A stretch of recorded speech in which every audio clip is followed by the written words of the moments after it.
پدر و مادر از جمله اشخاصی هستند که حقوقشان به صراحت در قرآن عظیم الشان آمد. ای پروردگار در جای متعدد قرآن بعد از حق خود حق پدر و مادر ذکر میکنه. و بالوالدین احسانا، با پدر و مادر خود چی بکنین؟ پروردگار میگه احسان بکنین. ای اکبر الکبائر، گناهای کبیره، گناهای بزرگ، و بعض دمی گناهای بزرگ بزرگتر است. در قطار یزو بزرگترین گناه اون نافرمانی پدر و مادر است و هار شدن پدر و مادر و رضای پدر و مادر نگرفتن است. بسیار خطرناک است. این خطاب ما خصوصا به جوان است. پدر هست یا مادر یک نعمت نایاب است، نایاب، میوه نایاب، میوه نایاب. این دیگه میوه ها پیدا میشه، زن پیدا میشه، اولاد پیدا میشه، هو پدر یا مادر، پدر و مادر بس پیدا نمیشن. و یک ضرب المثل است نی، میگه هر چیز نو مزه میته خو پدر و مادر همو کونه همو خوب است. پدر و مادر نو مزه نمیته. من یک جای خوانده بودم که میگه بسیار مردم قدر مادر و پدر نمیدانن. بسیاری از مردم به خاطر ملاقات پدر و مادر میگه در قبرستانا میگردن. در کجا میگردن؟ پدرش مرده یا مادرش فوت کرده، میره به خاطر زیارت در قبرستانا. و پیش بسیار مردم در مخانه ششته پدر و مادرش همو زیارت نمیکنن.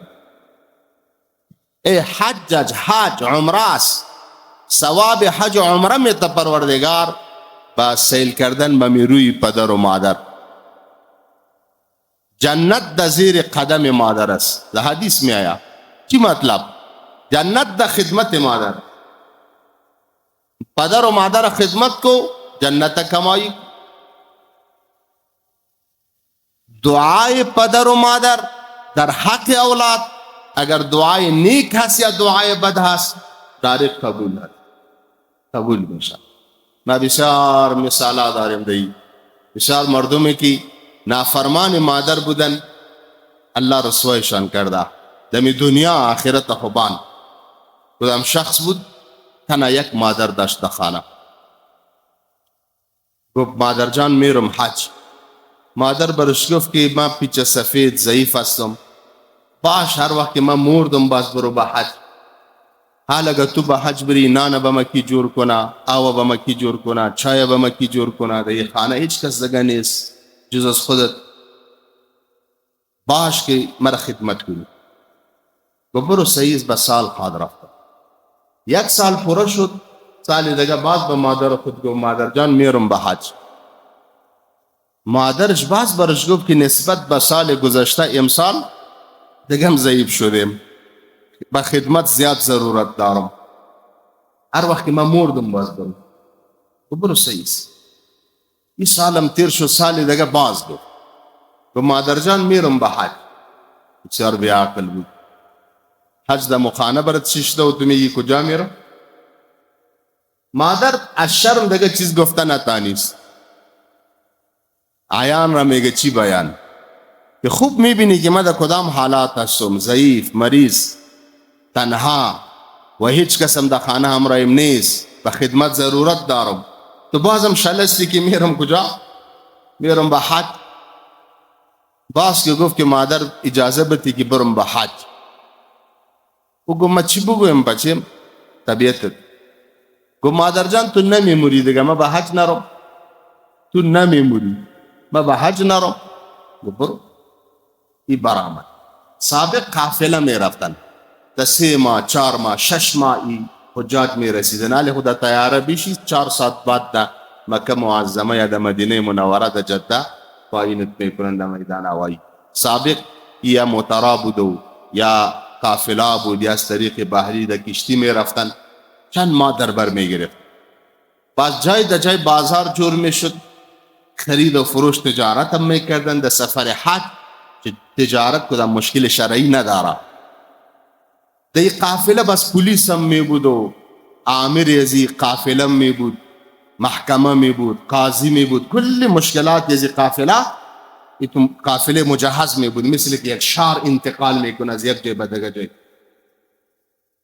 دمی بازار در یک جای یک منطقه خیمه زدگی است، مردم آمدن خرید و فروش میکنن با حجاج. قافله تجارتی هم است، قافله حجاج هم است.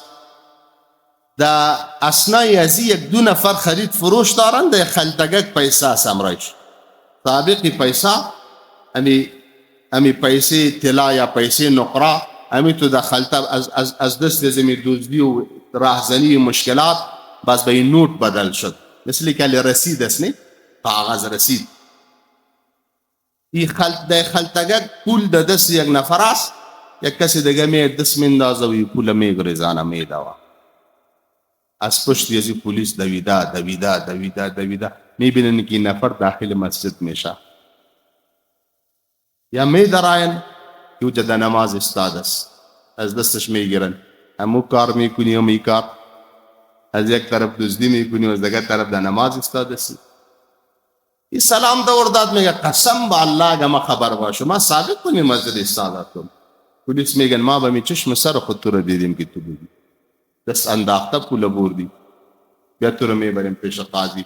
پیش قاضی سے بردن، شاهدا پیش شدن، شاهدی دادن، قاضی فیصله داد که دستش ببرین، سر خر سوار کرده و رویش سیاه کرده و دی بازار بگردانین که خوب رسوا شوه. ایره دستش بریدن، سر خر سوار کرده و دی بازار گشتاندن.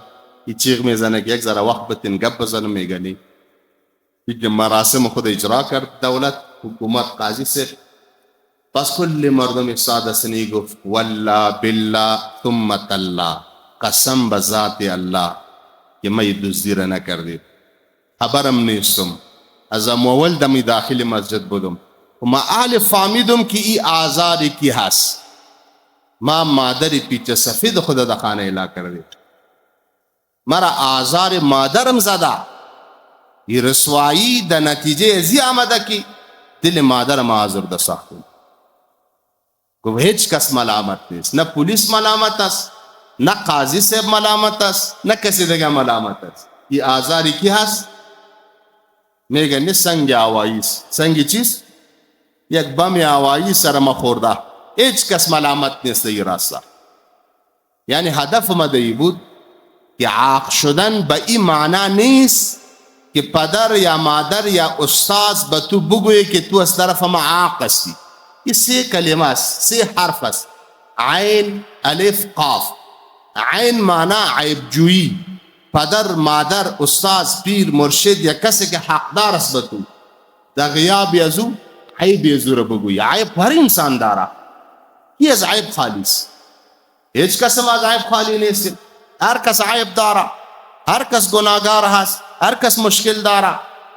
تو عیب جویی کنی در حق ازیا، عیب ازیا را بگویی، بدگویی کنی در حقشان، هم انسان عاق میشه.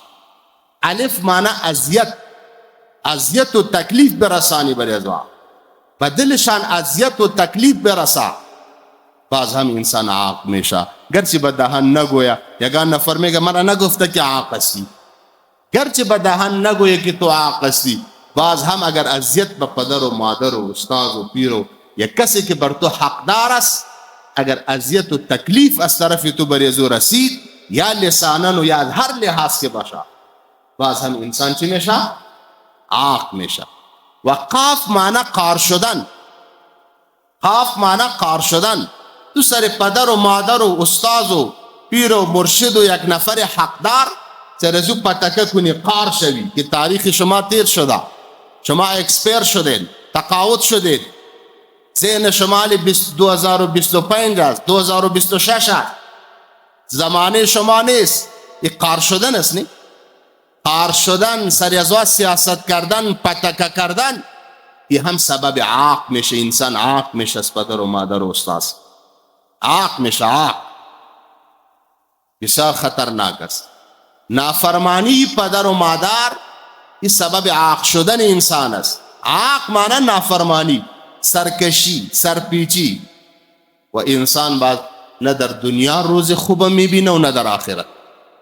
کوشش کنیم کل ما از کسایی که پدر و مادر حیات هستند شکر الله را ادا بکنن و شکرگزاری پدر و مادر ادا بکنن، احسان کنن، نیکی کنن.